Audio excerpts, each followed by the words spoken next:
今次我返大陸，除咗買嘢、食嘢同埋買嘢之外，我仲返咗上去洗牙添啊！我選擇嘅呢一間就喺羅湖關口一出，行3分鐘就到嘅深圳希華愛康健醫院。佢擁有龐大嘅醫療團隊，環境好舒服，仲會好仔細咁講解清楚成個洗牙嘅流程。你以為一嚟就開始洗牙？ No no no！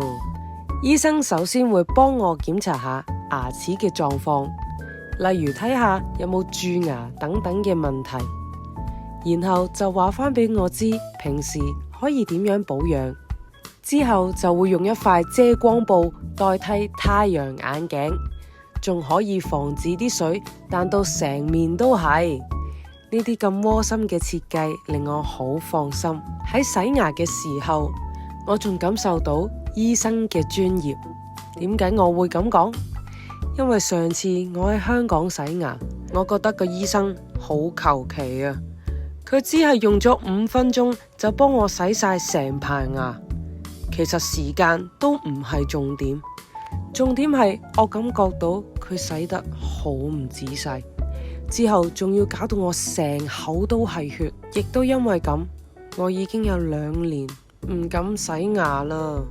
好在今次朋友介紹我嚟深圳希華愛康健醫院度洗牙，消除咗我對洗牙嘅恐懼。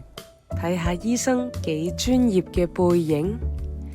洗完牙之後，醫生仲會幫我做埋打磨，意思就係好似喺牙齒上邊打蠟咁，喺牙齒表面塗上一層保護膜，令到牙齒冇咁容易染上污漬。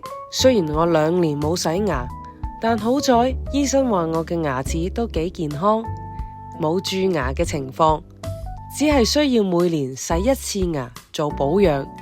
另外，因為我有飲咖啡同埋飲茶嘅習慣，所以提醒我每次飲完之後都要啷一啷口，咁牙齒就冇咁容易有污垢啦。